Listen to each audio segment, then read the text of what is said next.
Hey everyone, and welcome to Almost Cancelled. I am Peter, that is Connor, and this is our weekly TV news. Although, the irony of me saying it's weekly TV news when we've not had an episode in over 2 weeks is Weekly-ish. it's not lost on me.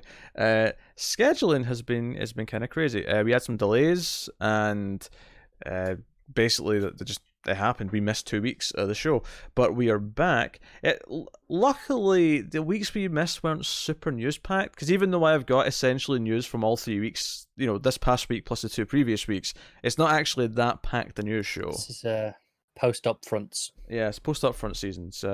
So we have a reasonable amount to talk about now, but we also missed the movie news, which we're supposed to have last week, or even 2 weeks ago now at this point, but. Unfortunately, because of E3 this coming Sunday, Monday, there will be no movie news this weekend. You'll have to wait another week before we get back to the movie news, but it is coming back. Don't worry, don't fret. It will be back. But yeah, so we talk about TV news, we talk about renewals, cancellations, premiere dates, shows in development, pilots, all that kind of thing. And we do that, and it'll last however long it lasts, and then we say thankfully it's over, and we go and cry ourselves to sleep. I mean, that's basically the... Yeah, and then we go, hey, I got a good 18 hours without having to see Pete again, so I relish in it. The worst part is, even if we stopped right now, I still don't have 18 hours. Well, that's because tomorrow's Saturday and we do the Comics podcast at a different time. Yeah. But hey, so yeah, let's get into it. Let's get into the TV news. So renewals, first of all, Lucifer got renewed for a 5th season on Netflix, but it's also its final season. So, I mean, it's good for fans of the show that they get an ending where the writers know it's the ending. It's interesting that it had 3 seasons on Fox and then moved to Netflix for, I assume, 2 10-episode seasons to wrap it up. But by all accounts, season 4 is very well received. Oh, that's good. Significantly tighter, as you'd expect. So maybe this isn't the worst thing. No, I mean, I guess it's just like, oh well, if the show improved with season 4, it's almost a shame for fans that they don't get a few seasons of the improved quality. No, it is, but I mean, it's better. It was cancelled, right? Oh yeah, hey, sure. This is 20 more episodes than they were ever gonna get. Oh, absolutely, yeah. No, I don't think anyone's arguing that. And then Netflix also renewed Dead to Me for season 2, which is the Christina Applegate show, which I know very little about, to be honest, but I know it was a thing recently. I know Netflix has recently started doing a top 10 things people are watching every week. I don't know if you've seen this. Yes, I have. And that's been in there the last couple of weeks. That's been showing up. That's the only reason I know what it is, because I've seen it in that list. So cancellations, though, we have a lot more of those. Humans was cancelled, which is the AMC Channel 4 co-production that had 3 seasons. So that is done. NBC cancelled Abby's, The Enemy Within, and The Village, all of which that just had their first season. They were all just new shows. Yeah, I'm not familiar with any of them. Abby's, I think, was the one from Make Sure, the bar comedy. Right. Okay. Which only started it was kind of like the start of Parks and Rec or The Office. I think it was only like a short 6 or so episode season. Yeah, I remember hearing about that a while back. I don't remember even starting. NBC also cancelled AP Bio, which is the Glenn what's his face from It's Always Sunny's show. Yeah, so he'll be going back to Always Sunny. He'll be in more of It's Always Sunny next season. Yes, because what's her name plays her show got cancelled as well, didn't it? The Mick. It did, yeah. So they're going to be free. They're free for more. The gang does something. Yeah. Expect the gang forever. Yes. And then Amazon cancelled Sneaky Pete after 3 seasons. That was a show that was produced by Bryan Cranston, starred Giovanni Ribisi. It does have its fans. Some of our viewers have recommended it to me a few times. Oh, really? So they'll be upset about that. And then Sci-Fi cancelled Happy after its 2nd season, so that's gone. And we really couldn't get into that. We tried, and we just weren't into it at all. And then Sci-Fi also cancelled Deadly Class after its 1st season. Good. Which... Well, I mean, Carr can crack his joke because he hated that pilot, and I wasn't that fond of it either, but do you know what concerns me about this, though, is I feel like everything at Sci-Fi gets cancelled. Like, really early. I mean, they have a habit, don't be wrong. Like, I feel like there's almost no hope for it. Like, Krypton Season 2 is about to start. Like, I would be shocked if it was a Season 3. I was surprised they renewed it for season 2, but I will be shocked if it's season 3. That might get a little bit extra. It might have enough draw as a DC property compared to some other stuff that it's got recognizable names they can mark it on. I mean, it may. I don't know, but I feel like they cancel everything. I feel like, I mean, Winona Earp wasn't their fault because IDW is having problems or whatever. That was production issues, yeah. But they've cancelled so much. Obviously, The Expanse got saved by Amazon, so I mean that did at least find a home. But it feels like they cancel everything. Magicians, that's still going, or is that again another that got cancelled? Although that was at a point where it doesn't really feel like a cancellation anymore. It was on like 4 or 5. No, I mean I think that and Killjoys are the two that I can think of that got to sort of ride out their natural show length, if you will. Whereas even Dark Matter, which was not like as high class as, because as much as we didn't like Deadly Class, it was clearly a higher profile, higher budget show than Dark Matter was. But even Dark Matter, which was a cheaper show with like no name actors, didn't get to finish after season 3. No, it didn't. I don't know. It's tough. I guess what I'm saying is that it makes me lack confidence in sci-fi that anything that actually starts there will actually get a chance to live and breathe. That's fair. That is fair. And on that subject, let's talk about Swamp Thing. So, yeah. DC Universe have cancelled Swamp Thing after only 1 episode aired. Now, admittedly, the reasoning for this... I did some reading. Yes. I saw this Twitter thread as well about the reason why, and it seems to be like this is a really sad thing because it's like it's got nothing to do with the quality of the show. It's got nothing to do with how many people are watching the show. It's purely a bureaucratic screw up that meant it's a monumental cock up. That basically meant that the show was much more expensive than it should have been on their end. They were expecting a $40 million tax rebate, which I believe was half the budget of the entire season. And I did look. It was more like 30 something, so it wasn't quite half. It wasn't quite half. But I mean, yeah. But instead of 40 million tax rebate, they only got 14, and late as well. So basically, it was like, well, if we want to maintain the show's quality, we can't do it at the budget that's going to cost now. Like, we'd have to like cut the budget for season 2, and it seems like it's just been a... It's sad, but I'm with them on the reasoning here. I'd probably make the same call. If you can't deliver that, don't do it. Do less episodes. Maybe. I mean, all right. Let's say okay, they were only doing half the budget. They're okay. That's 5 episodes now. Well, no. 5 from half from of the original. I'm thinking more like 8 episodes. Sure. It doesn't have to be absolute. It doesn't have to be. Oh, it has to match the exact price of what season 1 was, or what half of season 1 was. It can be variable, but like here's the problem though with DC Universe is that it's not even a year old, and they've already cancelled the show after 1 episode aired.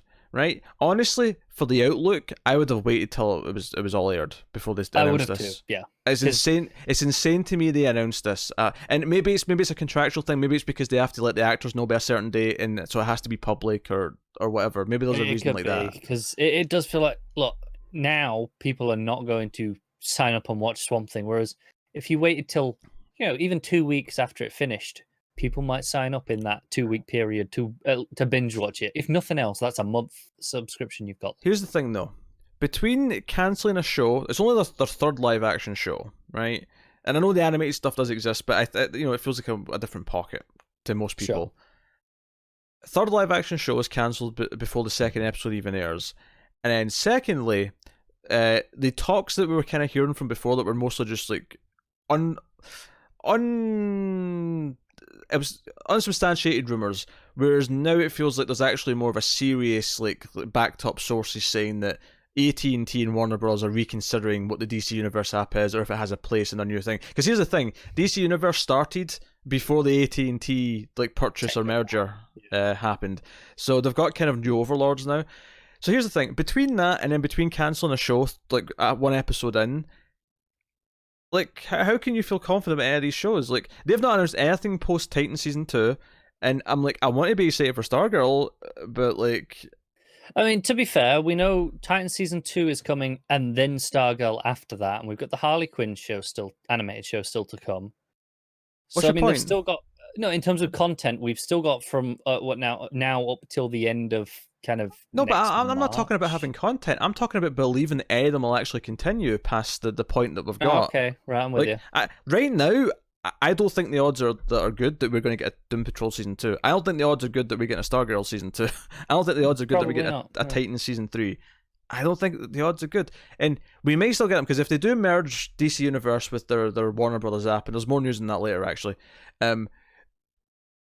like, I don't see them keeping on all these shows. Maybe they'll keep one or two, possibly. But the weird thing is, as much as they're going to want DC shows on that service, I feel like the ones that started on DC Universe are in this kind of weird limbo because that's how they started. Because they started on this separate little thing that they don't want to do anymore. I don't know about that. I think. I hope I'm wrong. For the record, they kind of shut down all of DC Universe, hypothetically, and they, all right, okay, here's the new Warner service, and it's everything.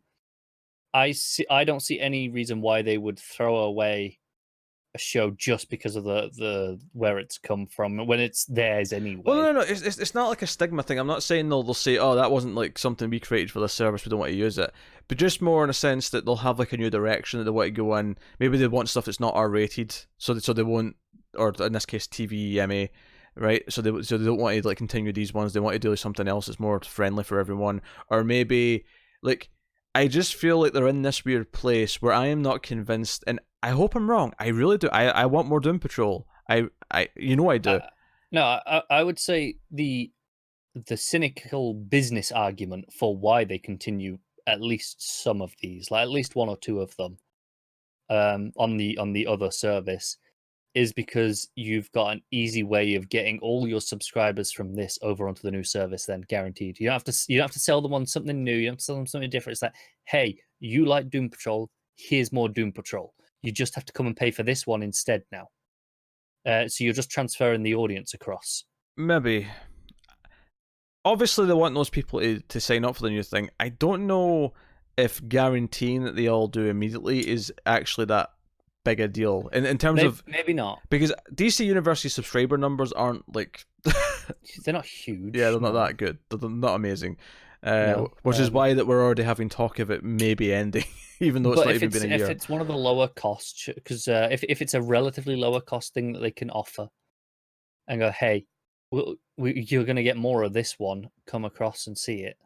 Maybe that ends up being Stargirl. I can see that being lower cost with a lot of high school stuff. I'm just going to say, this all just looks really bad, and it's hard to feel confident in anything they're doing now. It really is. Yeah. I don't feel any confidence for anything they're doing. And I'm not talking about quality, I'm just talking about, will it exist in a year's time? Yeah. Will there be more seasons of these things in a year's time? I don't know. My prediction is 1 or 2 will continue on the new service. DC Universe will no longer produce or stream content, but I think it exists in the form of the comics only, because I think that's a separate enough entity that there's a clear parallel with Marvel Unlimited that they'll leave that to just carry on. Yeah. Although that doesn't seem why you wouldn't probably merge that into the Warner Bros. Thing. Yeah, they do have a problem there though, in that if they remove all the video content and just leave the comics, theoretically it should go down in price, even though Marvel's equivalent is like more expensive. Yeah, no, I think they would lower the price by like $1. Yeah, not much. I think they'll lower it by like $1 and be like, hey, look, we're still, because then when they're marketing it to people, they're not marketing it to everyone who, hey, come for this TV show. They're marketing it as, here's a comic service, and we're competing against the other obvious comic service, the parallel, and they can just kind of put up a graphic and go, even if it's the same price, I think $6.99 or something like that, they can just go, look, it's still cheaper. The problem with all this, right? No, what you're saying there makes sense. The problem is that this already existed as it did. Yeah. And the problem with DC Universe is that DC Universe ever existed. Because if they had just waited and this Warner Brothers thing launched, and it was like, oh, there'll be a couple of DC shows in the mix, it'd be like, okay, cool. And we'd all be like, yeah, this is exactly... Because I said this, when they announced DC Universe, said, this is stupid, why are you splitting up your content? Just do one big Warner Brothers thing, and much like Disney are doing with Star Wars and Marvel, just have that included in the overall thingamajig. Yeah, what this essentially comes down to is, Warner was slow, AT&T are not.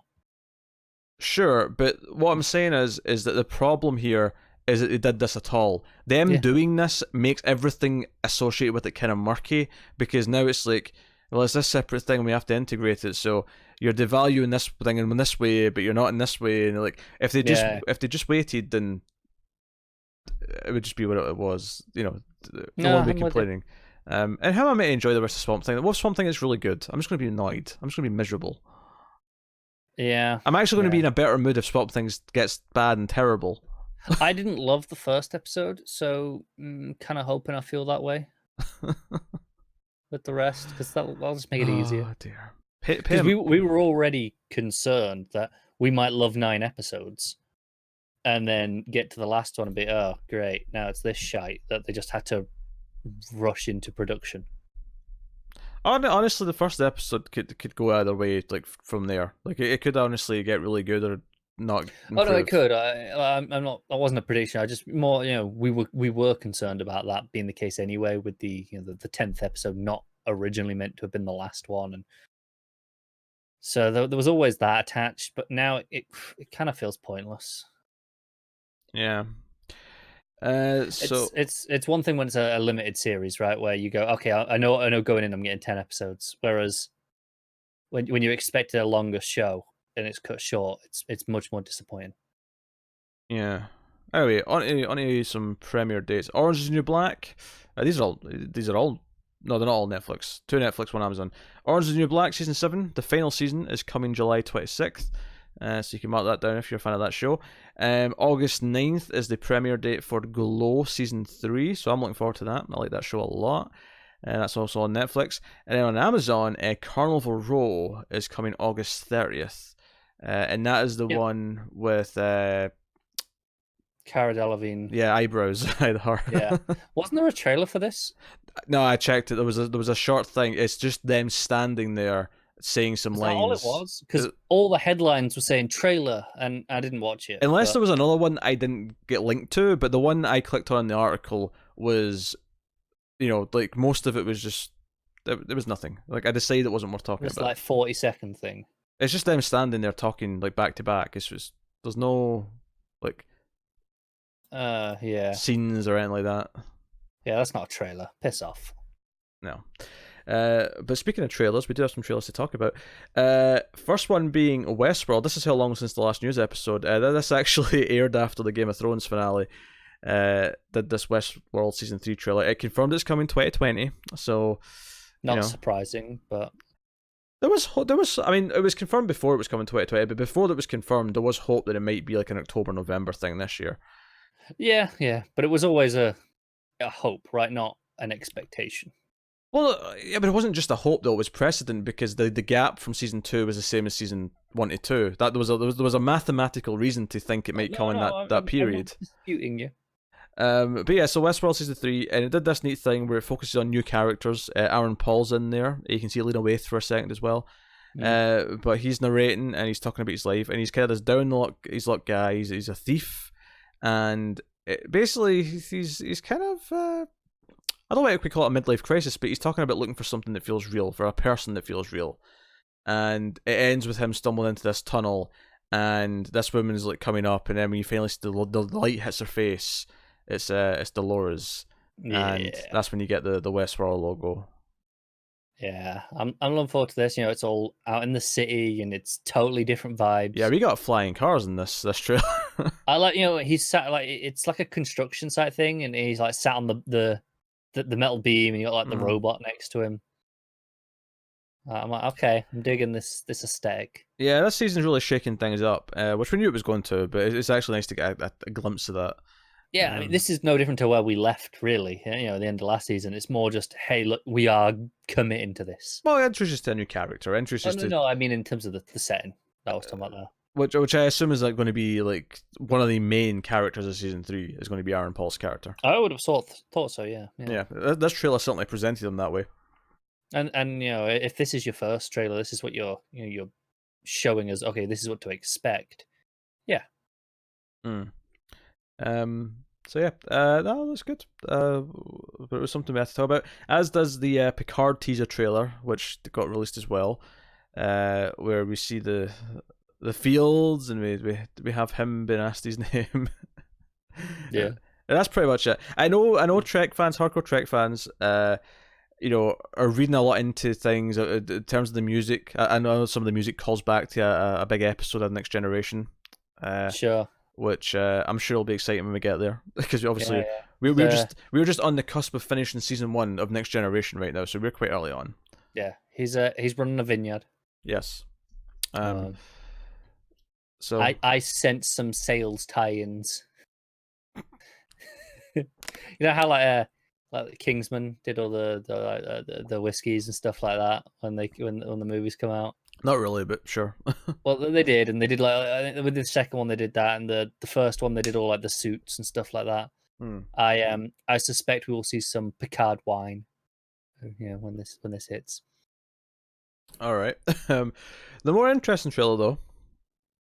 This news, I think it's the most interesting because Westworld was good and it was exciting to see some Westworld, but it's Westworld. Yeah. This was interesting for a couple of reasons. One is the show that's coming from Ronald D. Moore, who created Battlestar Galactica, the new version of it from 2004 onwards, which I love a lot. And so you got that, but it's also the first, and not only that, we knew very little about this to the point where when we started talking about the premise of this trailer, the main thing in this trailer we didn't know. Like, we knew it was like a vague space, exploration thing. Like, we never knew about the alternate history, which we're going to get into in a second. Yeah. And then the other reason why this is interesting is because this is an Apple original, and this is the first Apple trailer I've seen. This is the first trailer for a show on Apple I've seen. Yeah, we had no idea what to expect, really. Yeah. It starts with, it says an Apple original, whatever it says at the start, and at the end it's like Apple TV Plus is the, the logo at the end. Still a stupid name. So yeah,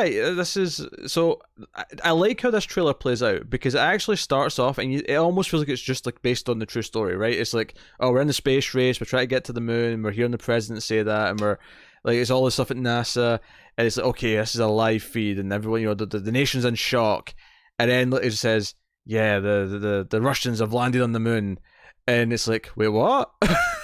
Yeah. What just happened? And then the show seems to be about how this inspires NASA and like the American space race program to be like, we have to one up them. We have to go further. So they're going to try and build a base in the moon. Is what seems to be the premise. They believe they found water on the moon. Right? Yeah, that was one of the lines. Yeah. So I don't know, but I thought this looked really good. I'm into this. It did. It looked period appropriate. You got all the people around NASA driving around in their Corvettes, as was the case, and all aesthetically looked on point. What? I'm just laughing because we're committed to an Apple show now, because this actually looks really good. Can hate Apple. So yeah, this is called For All Mankind. I never actually said that. Really important piece of information. It's called For All Mankind. Yeah, it looks good. It does.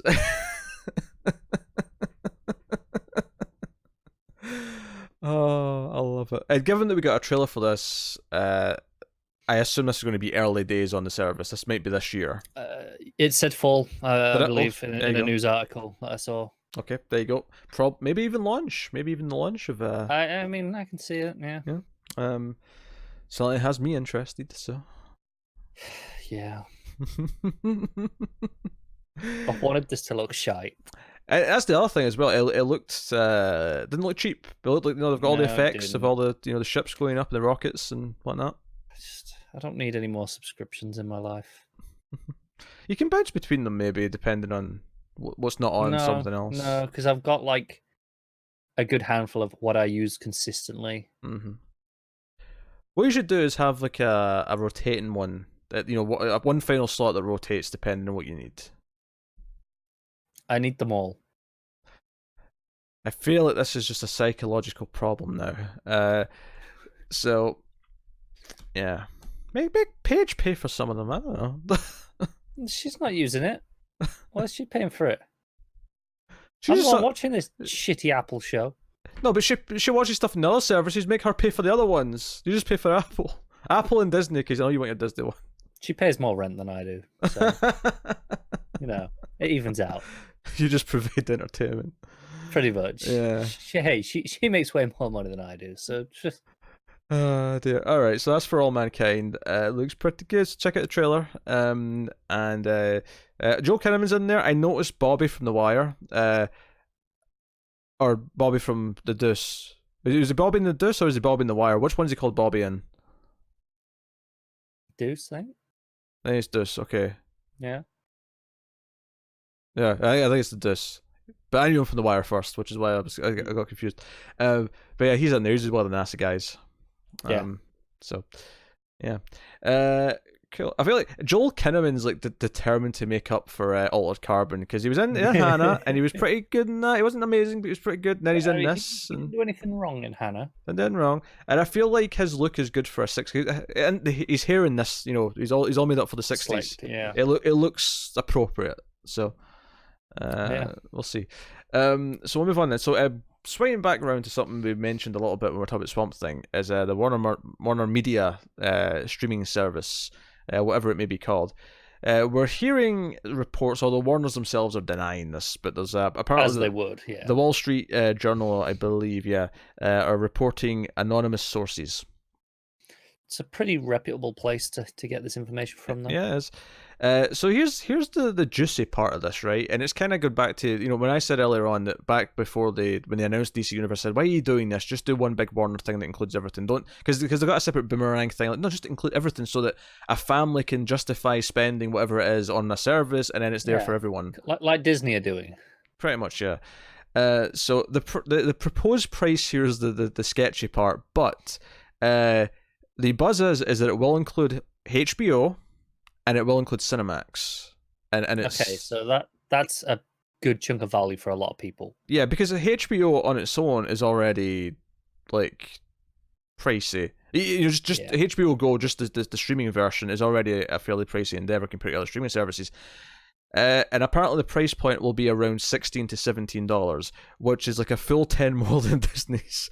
However, there is talk of tiers. There might be a tier without HBO and Cinemax, which is much cheaper. There might be like a $10 tier that's like without that stuff. I think I remember reading something about a tier with ads, or am I misremembering, or is that not in your article? I remember that as well when there was meant to be 3 tiers, but I don't know if that's still the case. That may have been something that was, at one point, because that would be copying Hulu, which they have like a $4 or $5 tier, which is with ads. Yeah, and then they have another one that's like a $12 that doesn't have ads. Which apparently I actually saw. I didn't read that, but I just saw the headline this week. Apparently, 80% of the subscribers are the ad version. Like people are like, I'll take the ads. I'll pay less. I know. It actually works out more for them. With the amount of who they've got. By the amount of people who click on the ads and then pay the $4 or $5, whatever it is. Works out far more profitable for them than the $12 ad-free one. They want less people on that as it is. That's funny. But at the same time, I'm sure they're happy to offer it. Just so if someone wants to guaranteed bank, pay more than sure. So I mean, if it's $16, $17 with HBO and Cinemax stuff, but maybe say $10 without, I think that's probably reasonable. Or even if it's like, because I think Netflix is about $12 now. So even if it matches Netflix without HBO and Cinemax, I'll be honest, I have no idea what Netflix is anymore. I don't check. It just comes out of my account. It comes out. It goes up every so often. I'm just like, you know what? I still use it enough that I don't pay care. for the top tier. The 4 screen, or whatever screen it is, to the 4K access one. Just whatever. It comes out. I don't even look. I think including HBO and Cinemax is good because it will tempt people in. First of all, I never realized that they even owned Cinemax, so that's amusing to me. Secondly, I think HBO's got such a prestige and a library to it, and it comes.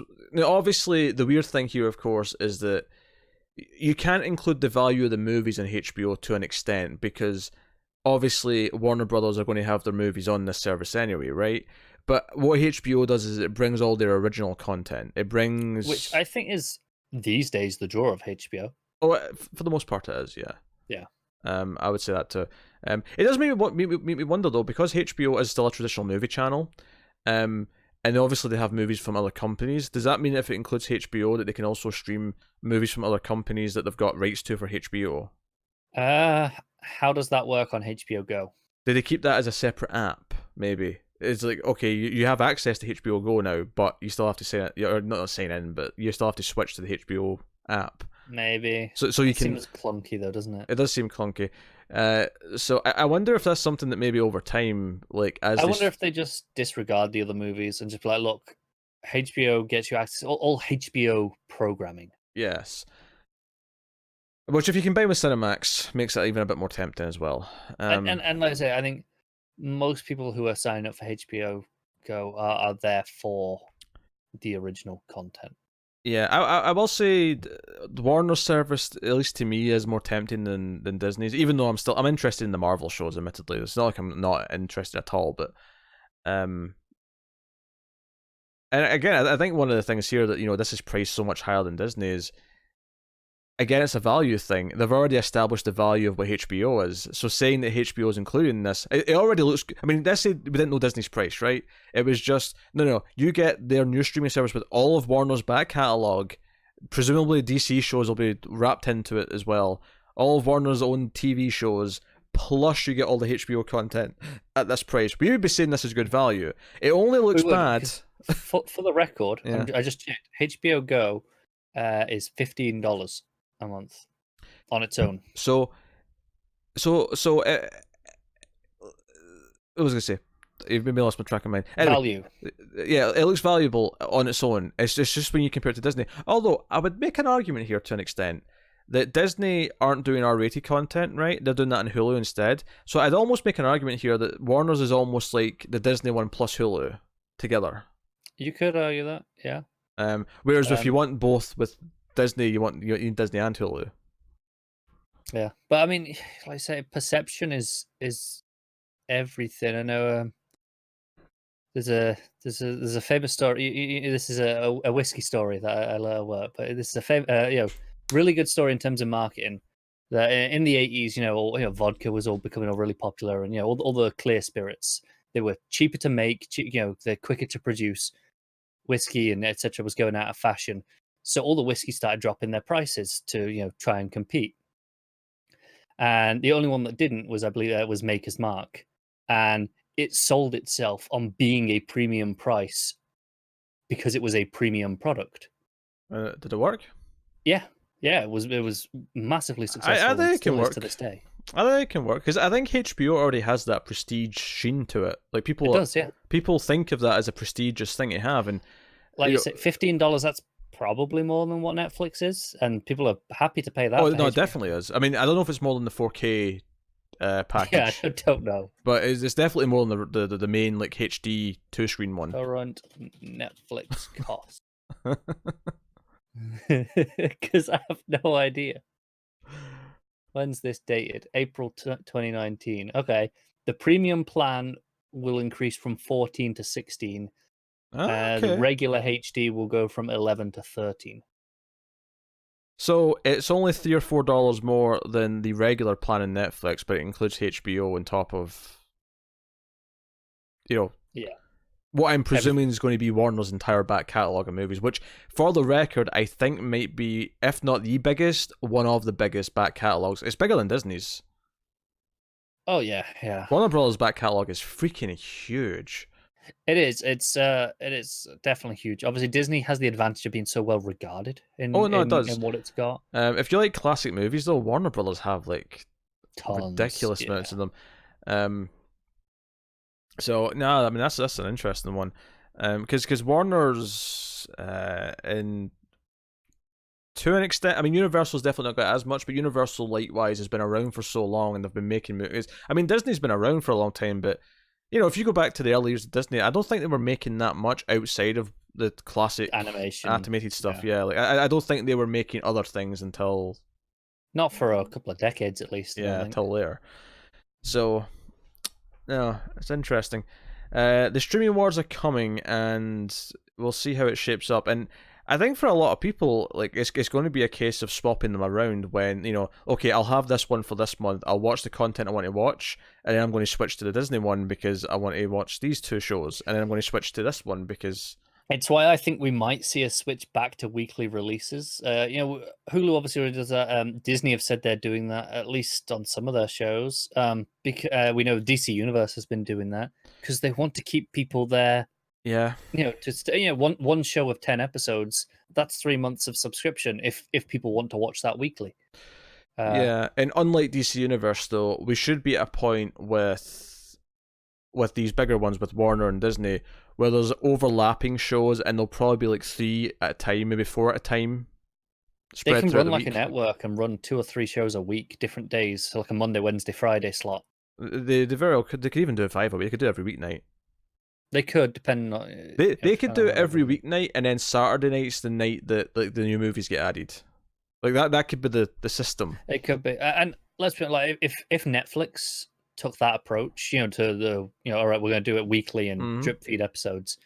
They have more than enough shows to be putting out an episode of a show every day, year round. Maybe even 2 a day, to be honest. Oh yeah. I'm just saying, minimum, like easily they've got enough content to be doing that. Which, yeah, it's funny.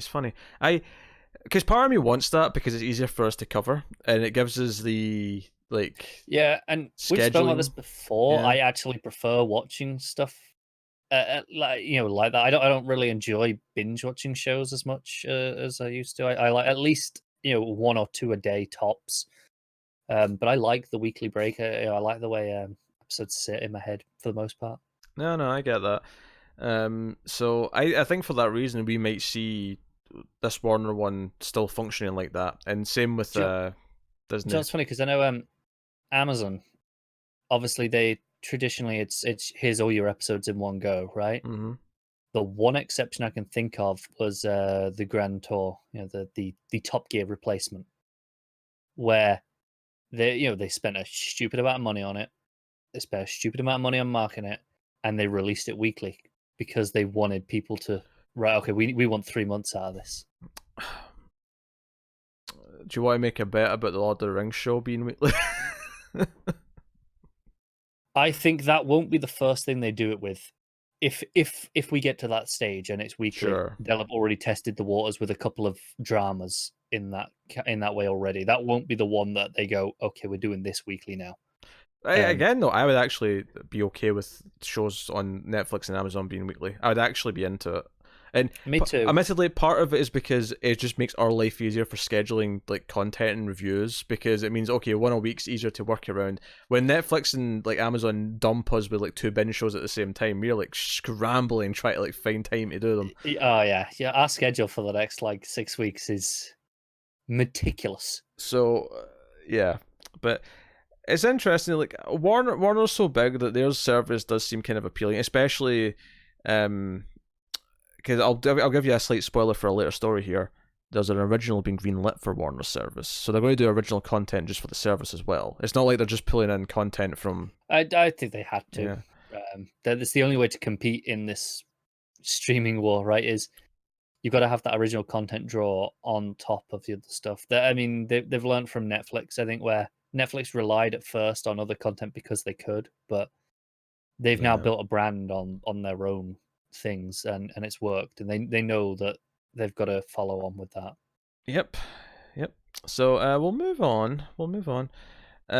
Just the amusing thing here. Brooklyn Nine-Nine is getting remade in Canada. What country? Oh, really? Canada. French Canadian broadcaster. So it doesn't really count then. Quebec Core Content are going to do a French-speaking version of Brooklyn Nine-Nine. Christ. Not the only sitcom remake news we've got recently. I think I've got one in this batch. What are you thinking of? You should the American Peep Show that they were talking about. I saw that. I didn't read into it fully yet. I didn't even see this. Wait. They were doing a female version of Peep Show, I believe. I don't know who it was. I literally, this was like 2 weeks ago, and I remember seeing it. No one cares about Peep Show. It's fine. This should. Peep Show is fantastic. Here's another. I'm trying to see. I'm trying to see at least who was doing it. FX. Okay. Yeah. Okay. Here's another fun one. So Stranger Things is hitting next month, and Coke, as in Coca-Cola, have decided to bring back new Coke to tie in promotionally to Stranger Things. This feels like when McDonald's did the sauce for Rick and Morty. I guess if you were, I mean, this is the thing though. Everyone hated New Coke, which is why they, went back to classic Coke. But yeah, there's a novelty here, for sure. That's what they're banking on. Yeah, it's a novelty. Yeah, which I makes me wonder if there's going to be like the kids will try New Coke in the new season and comment on it. Maybe. I could see that, but I don't know if the year lines. I don't know if 1985. You know what? I tell you the reason they're doing this is for anyone who never, who's too young to have ever tried New Coke. See them trying this and go, I want to see for myself. they know it's not good. They know people aren't going to like it. They just want people to buy it out of curiosity. Hey, some people might just buy a can and like put it in a case. They won't even drink it. They just They just want to have it in show. Update for Stumptown. Jake Johnson's been added to the cast. He's actually replacing someone from the pilot, played by Mark Webber. So they're going to reshoot at least his scenes, presumably, of the pilot. I would have thought so. So that he's there. But I actually like Jake Johnson, and Kobe Smulders I like as well, and we like the trailer. So yeah, we like the trailer. We like Kobe Smulders, and adding Jake Johnson makes me more excited. So we may actually be into a network show this year, a new network show. So far, I like everything about this. Netflix has ordered an animated series called Jurassic World Camp Cretaceous. Of course they have. I love how it then says, inspired by the multi-million-dollar film Jurassic Park. Shit. That was almost like me doing a Buffy reference, the way they kind of tacked that on after the fact. It was a bit, yeah. Was it Jurassic Park or Jurassic World? Sorry. Well, the title of the TV show. The title's Jurassic World Camp Cretaceous. Right. So, series is set within the timeline of 2015 film Jurassic World and hails from DreamWorks Animation. It follows a group of 6 teenagers chosen for a once-in-a-lifetime experience at a new adventure camp on the opposite side of Isla Nublar. But when the dinosaurs wreak havoc across the island, the campers are stranded. Unable to reach the outside world, they need to go from strangers to friends to family if they're going to survive. So it's basically not the mystery side, but it's kind of Lost meets Jurassic Park, and that there's a group of people trapped. But it's an animated show.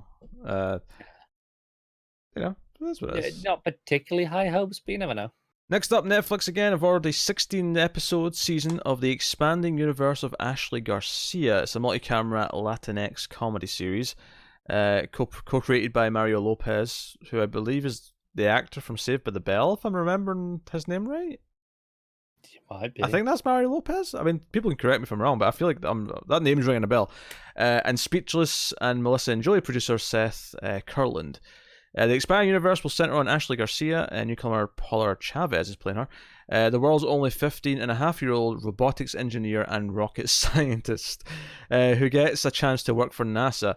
She moves across the country to live with her fun-loving uncle Victor, a pro football player turned high school coach who's never met a responsibility he couldn't shirk. Okay, then. This is a half-hour show, I think, at least. It sounds like it. Yeah, it's multi-camera. It sounds multi-camera, yeah. I mean, fair enough. This is a thing already, by the sounds of it. It's a premise, sure. Yeah.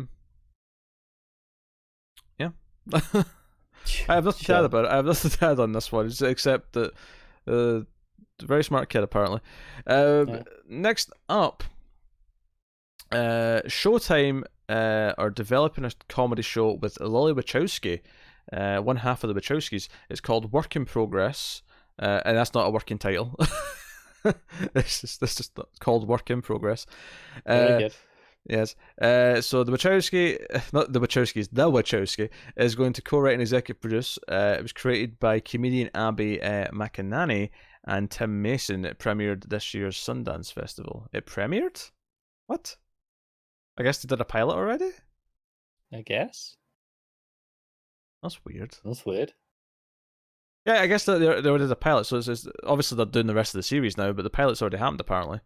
Yeah. Okay. It's weird that we're only hearing about it now. That is odd, yeah. Work in Progress is described as a funny and uniquely human comedy which features McEnany as a 45-year-old self-entitled fat queer woman from Chicago whose misfortune and despair unexpectedly lead her to a vibrantly transformative relationship.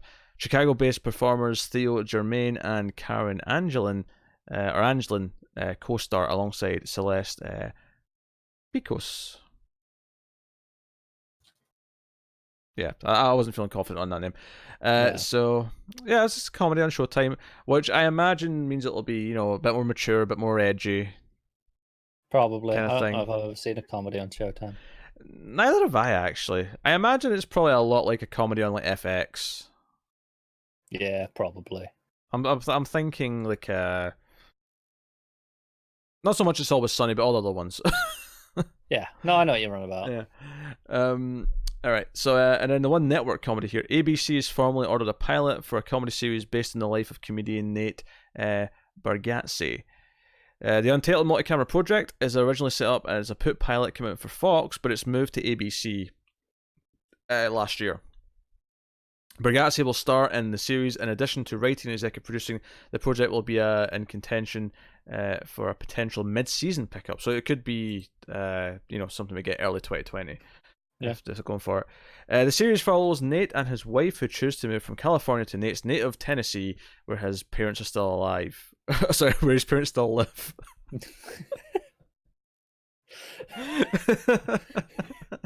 Where his parents still live, to raise their 6-year-old daughter. They find the pursuit of a simple life to be much more complicated than they imagined. I vaguely remember saying this description before when it was in development. I don't, but it sounds like a lot of other descriptions. It does, yeah. So, forgive me. Yeah. So, his parents are still alive. Good for him. Yeah. So on to the dramas and stuff then. Warner Media's service has greenlit a straight-to-series order for Tokyo Vice, starring Ansel Elgort from Baby Driver. So the series is based on Jake Adelstein's non-fiction book of the same name, which is a first-hand account of the Tokyo Metropolitan Police beat. Elgort will star as Jake Adelstein, an American journalist who embeds himself into Tokyo Vice Police Squad to reveal corruption. The series will chronicle Jake's daily descent into the neon-soaked underbelly of Tokyo, where nothing and no one is truly who or what they seem. Joe, it's funny. I feel like at a glance, you might look at this and go, "Oh, we have to follow the white character in, like, in Japan or whatever." But this is at least based on a true story of someone going there and actually investigating them. So I'll let it slide. It's hard to critique it, isn't it, when it's real? It's harder. It's harder to critique it. I suppose you could argue they could have made the choice not to inject himself into the story. They could have just said, "Okay, here's what you discovered. We'll do a story about that happening," as opposed to making him a main character essentially. But whatever. Like, that's what they're going with it. It's hard to say in terms of how he affects things and whether he has impact there. Sure, yeah. Rather than just observes, it might actually be essential for him to be a character. Oh, sure, yeah. So it's got a 10-episode order. So it's sounding a lot like a show that you'd be getting on Netflix or Amazon, this Warner service. 10 episodes, I like the sound of it. JT Rogers will write the script or the adaptation specifically, and Destin Daniel Cretton is going to direct. So, a couple of names I don't know, but that's cool. Yeah. Yeah, so now we're getting. We always joked that we started getting a lot of Apple announcements. It's like, okay, this Apple thing's starting to feel real, and then we started getting a lot of Disney announcements for the Disney service. That's starting to feel real. The Warner service is starting to tick away. Here we go. Yeah. The Disney was always the one that felt like a certainty anyway, right? Like there was that was the one that I was never in any doubt of. Well, I was never in doubt of Apple either. No, more so in Apple, more just it never felt real because we hadn't seen Apple content. Sure. Whereas Disney's, I know what Disney content looks like. There's tons of it. Oh yeah, sure. Same with Warner, though. Warner make tons of content. No, there is. I think the difference is Disney is so focused in its target audience that it's got a much more defined public image, right? If you think of Disney, it's a lot easier to spring to mind things. I think Warner's will be a lot more like Netflix, and they'll probably do like kids shows, animated shows. They'll do these dramas that are a bit more prestigious sounding. No, I agree, which is great for its service. It's great for versatility. It's great for consumers. But it makes it harder to immediately conjure up an image of what is a Warner service. I want a new prestigious animated Scooby-Doo show. I'd watch the hell out of that. I'll watch a new Scooby-Doo. I want Warner Media exclusive Scooby-Doo show. Let's do it. Yeah. Did you know Daphne was played by Sarah Michelle Gellar in the movie? No, never knew that. Yeah. She ever been in anything else? I'm not really sure, but in the second movie, Seth Green was in that as well, which is funny because Seth Green was in the hit television show Buffy the Vampire Slayer. Do you know what's particularly shitty about that? What? You made that exact same bloody joke last time Scooby-Doo came up. With the same thing of doing the Seth Green route as well. Like, to the beat was identical. I think the only difference is last time you started a step earlier with Freddie Prinze Jr. That's the only difference. But you ended up in the same place. Be more original.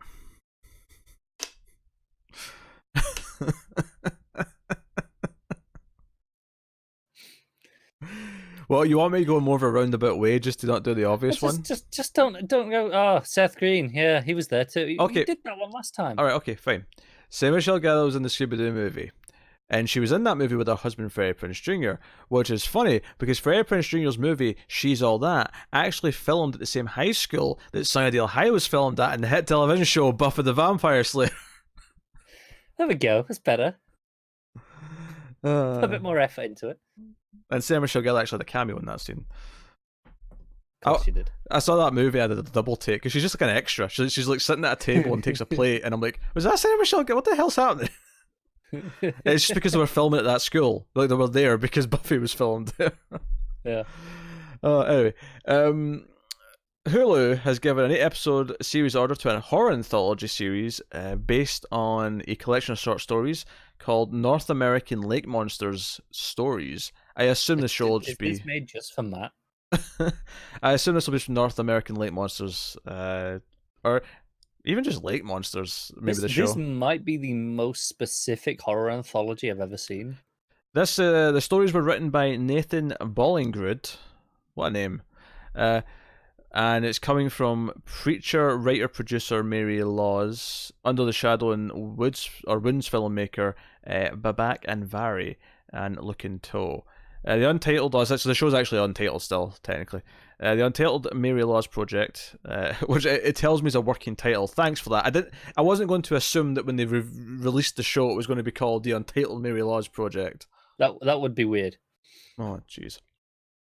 It's a contemporary horror anthology in which, through encounters with gothic beasts, including fallen angels and werewolves, broken people are driven to desperate acts in attempts to repair their lives, ultimately showing there is a thin line between man and beast. Okay, I'm in, and I double down. This is a Matt show through and through. So it sounds like it's each episode its own story to me. Yep. From that description, so that's fine. And if you're wondering what it's an anthology. Well, yeah, but some shows are anthology per season, not per episode. Yeah, such as the Terror, which has a second season coming soon. It does, yes, in August. So yeah, Hulu's also done a straight to series order for Normal People, which is based on the best-selling Sally Rooney novel. The first 6 episodes of the 12-episode show. It's a half-hour show, but it's a half-hour drama action show. So the first 6 are going to be directed by Room director Lenny Abrahamson, not to be confused with Tommy Wiseau, the director of The Room, just in case anyone's confused. We're talking the Brie Larson movie here. And the last 6 are going to be directed by Hetty McDonald. I don't know who Hetty McDonald is. Sounds very Scottish, though. Did it not give you any credits? No credits for that one. That's disappointing. Normal People tracks the tender but complicated relationship of Marianne and Connell from the end of their school days in small town west of Ireland to their undergraduate years at Trinity College. At school, Connell is a well-liked and popular kid, while Marianne is a lonely, proud, and intimidating kid. But when Connell comes to pick up his mother from her cleaning job at Marianne's house, a strange and undeniable connection grows between the two teenagers, one that they are determined to conceal. Okay. Not grabbing me. Nah, not feeling it either, to be honest. That's right. It was a bit too vague. Maybe if there's something more interesting going on. I mean, because we've seen this before, where descriptions be ridiculously vague, and then the thing that there's this connection that's something that's going on can actually be something very interesting. All right, or even just the direction could just make this. It could, yeah. Like this is just a really touching story that's really well paced and directed, and Yeah, yeah, it's possible. Next up, FX is in early development for a series based on Awiki Emezi, and I apologize if I butchered that name. That person's debut novel, Freshwater, and it focuses on Ada, a Nigerian student in her final year of college, who finds out that she has 3 spirits living in her subconscious. They eventually take control of her, threatening to ruin her life and sanity. So this is So Tamara P. Carter is producing alongside Emezi, and Carter previously worked as a writer on The Leftovers, as well as the freeform series The Fosters. I don't really know what that is, but Leftovers, gives some cred. Yeah, that helps. Yeah, interesting premise. Yeah, it's a little bit different. I don't really know from that description how the show's going to function episode to episode. Like, I can see the pilot in my head almost as she discovers this, but does she eventually get to talk to them and she can communicate with the 3 spirits? Maybe. Yeah, it's interesting. Speaking of FX, though, we're still with them. FX is developing a Robert McCammon horror novel called Speaks the Nightbird for a potential series. Steven Susko has been set to adapt the book into a script. The bestseller tells the dark and chilling tale of a witch hunt in the 17th century Carolina colonies. The series centers around the main character, Matthew Corbett. That's all they give us. But witch hunts in the 17th century? I'm intrigued. I'm intrigued too. Susko most recently wrote and directed Unfriended Dark Web for Blumhouse. I mean, I quite liked that. Yeah, ending aside, I quite enjoyed that. So they've got a horror director for this, so that tells us they're full on going for a horror story. Yeah, no, that shows you some confidence in it, right? Rather than, we're going to say it's a horror, but we'll just get anyone in. Whereas, no, this is someone with, a proven record in the genre. Yeah. Next up, Amazon is continuing its young adult slate. They've officially ordered The Wilds. Now, we actually talked about this not too long ago. It was in development recently, but I don't recall the name. This is basically the a group of teenage girls crashing an island from a plane, and they have to deal with it basically. Yeah. So it comes from executive producer and writer Sarah Stryker, whose past credits include Daredevil from Netflix. So that's The Wilds. So I don't hate the premise. The fact that they're referring to it as young adult, though, makes me go, probably not for me. Yeah, pretty much. I think that's exactly the conclusion we got to last time. Yeah. Amazon, though, have also put in development La Freza, if I'm pronouncing that right, an action comedy from Girl Boss creator Kay Cannon and up-and-comer Michelle Grogan. Co-written by those two. La Freza is an action comedy about a privileged girl who discovers that her cushy life was built by nefarious means. When her life is turned upside down, she must embark on a dangerous rescue mission and will come to do things she never thought she could or would do. I'm good. Okay. Is that just because we watched the Girl Boss first episode and hated it? Yeah, that's entirely based on that, I won't lie. Who was in that again? I remember liking the actress, but the character was just so unlikable that she couldn't save it. I can vaguely picture her, but... It wasn't Steinfeld, was it? But it was someone like her. No, it wasn't Steinfeld. I'd have liked it more if it was Steinfeld. It was someone like her, though. It was that kind of vibe I was getting from her. I can see where you're going. I can't remember who it was, though. It was a while ago now, so... Yeah, it was a while ago. But that does take us on to the final story of the week, which is NBC have put a new series in development. So that NBC are already developing things for next season. Like, they've done all their pilots. They got cracking early, didn't they? And they're straight in for the next one. So they have given a production commitment to a drama series based on the Dan Brown novel, The Lost Symbol. So I don't know if it'll be called The Lost Symbol or if they're going to go with another title. But it follows the early adventures of the Harvard symbologist, Robert Langdon, who I'm just going to assume is the main character in the other books. I would assume so, yeah. Your angels and demons and your... Yeah. Whatever. In the series, Langdon finds himself pulled into a series of deadly puzzles when his mentor is kidnapped. The CIA forces him into a task force where he uncovers a chilling conspiracy. So they're doing a Dan Brown TV show, basically. That's the extent of it. I can see the appeal as a TV show, right? From a network perspective, you got name attachment to sell it, and then functionally, it's very easy to adapt. Yeah. Yeah, not for me. I have no interest in this. No, me either. Any shape or form. But I can see why they want this and why it's an obvious thing to do, but I have no interest in watching it. Yeah, that's cool. So that's the end of the show, basically. Although I will take this time to tell you what's coming up TV wise, because there's a lot coming up and just went up, in fact.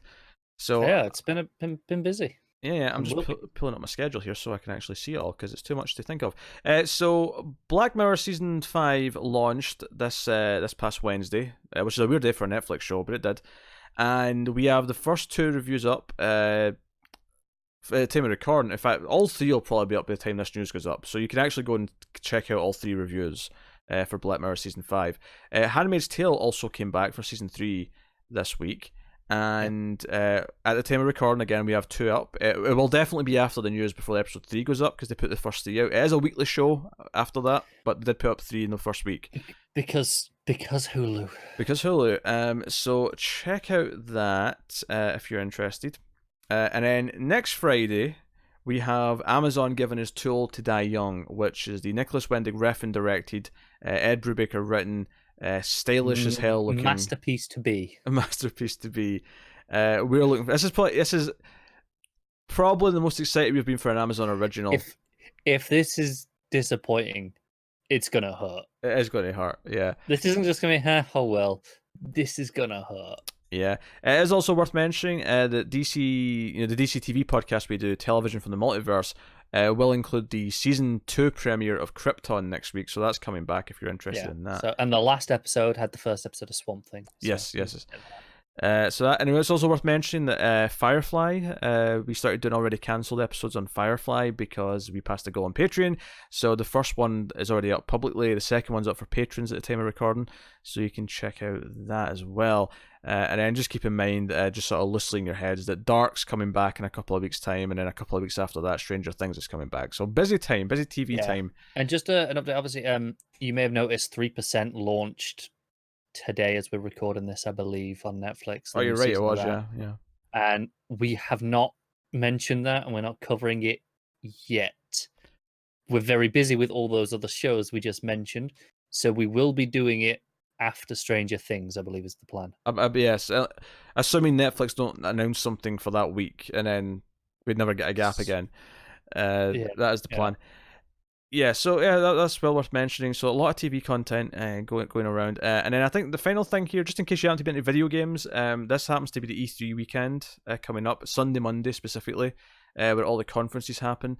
Me and Connor are going to be live streaming us watching that and reacting to it over on the Mail Fuzz Video Games YouTube channel. So if that sounds interesting, and if you're going to watch those anyway, and you think, maybe I'll watch with us because we're kind of funny sometimes, and we have insights, have observations, maybe, I don't know, or just some company. We're gonna be nice and fancy. We're gonna treat this properly. What he means there is that we're going to wear ties. We're going to wear shirts and ties. That's basically all he means by that. Hey, I am going to get a nice fancy glass for my whiskey. So so join us for that if you're interested in video games. If not, no worries. More content coming next week, of course. But yeah, and as per usual, check out, we got a horror movie podcast called Screams After Midnight. We got a sci-fi movie podcast called The Atomic Cinema Experiment.